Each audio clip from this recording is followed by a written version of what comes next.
9th வரைக்கும் ஹிந்தி வந்து compulsory. அது எப்படி இருக்கும்னா, எல்லா சப்ஜெக்ட்லயும் நாங்க ஓரளவுக்கு மார்க் வாங்கிடுவோம்.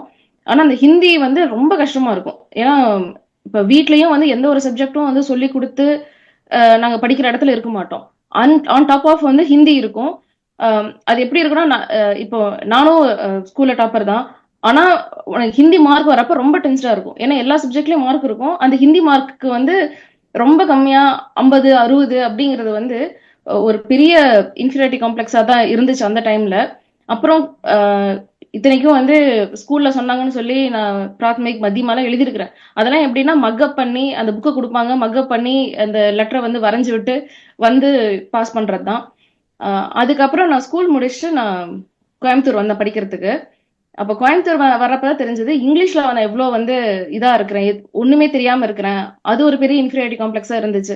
அங்க கோயம்புத்தூர்ல வந்து எல்லாமே கான்வென்ட்ல படிச்சு வந்திருப்பாங்க. இல்லாட்டி ஓரளவுக்கு டவுன்ல இருந்து படிச்சு வந்திருப்பாங்க. அப்ப அங்க வந்து அவங்கள்ட்ட கான்ஃபிடென்ட்டா என்னால வந்து பேச முடியாது. அப்ப அதுக்கு நான் இன்டர்வியூலாம் வந்து ஃபைனல் இயர்ல வரப்போ இன்டர்வியூ கிளியர் பண்ணணும் அப்டின்னா, அதுக்காக நானா வந்து இங்கிலீஷ் கத்துக்கிட்டேன். இப்ப திரும்பி பார்க்கும்போது, அ ஒரு நாளைக்கு 5 ஒரு வாரத்துக்கு 5 பீரியட் வந்து ஹிந்திக்குன்னு இருந்துச்சு.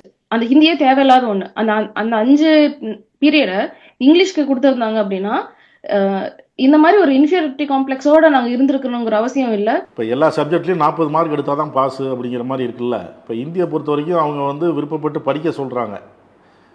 அது நீங்கள் வேண்டா விருப்பா நிறைய படித்ததா சொல்கிறீங்க. அது வந்து ஒரு சுமையாக இருந்ததுன்னு சொல்கிறீங்க. அப்படி இருக்கும் பொழுது அவங்க வந்து 40 எடுத்தால் தான் பாஸ்ன்னு போடுறாங்களா, இல்லை தேர்ச்சி பெறாமலேயே அடுத்த வகுப்புக்கு ப்ரொமோஷன் பண்ணுறாங்களா? இல்ல அந்த மாரி பயாஸே கிடையாது. உங்களுக்கு வந்து மேத்ஸ், சோசியல், சயன்ஸ் எப்படி கன்சிடர் பண்றாங்களோ, அதே மாரி தான் ஹிந்தி கன்சிடர் பண்ணுவாங்க. அங்க வந்து உங்களுக்கு ஹிந்தி ஒரு இது 3 லாங்குவேஜ். இதுல நீங்க பாஸ் ஆகலாம், ஆகாம இருக்கலாம் அப்படிங்கிற ஒரு கற்பிதமே கிடையாது. எல்லா லாங்குவேஜ், எல்லா சப்ஜெக்ட் மாரி தான் அதையும் ட்ரீட் பண்ணுவாங்க. அதுலயும் நீங்க பாஸ் ஆனா மட்டும் தான் வந்து அடுத்த இதுக்கு நீங்க போக முடியும். இப்ப வந்து இந்த மாதிரியான இடங்கள்லயே இது பிரச்சனையா இருக்கும்போது, நம்ம கவர்ன்மெண்ட் ஸ்கூல்ல போயிட்டு நீங்க 3 மொழி கட்டாயம் அப்படின்னு நீங்க சொன்னீங்கன்னா, ஆல்ரெடி வந்து நம்ம மார்ஜினலைஸ் பீப்பிள் தான் அங்க மோஸ்ட்லி வராங்க. அ அப்ப அவங்களுக்கு இன்னும் அது இன்ஃபீரியாரிட்டி காம்ப்ளெக்ஸ கொண்டு வரும். இன்னும் அவங்க வந்து அந்த படிப்ப விட்டு விலகி போறதுக்கான நெறைய வாய்ப்புகளோட தான் இந்த மும்மொழி கொள்கை வந்து இருக்குது.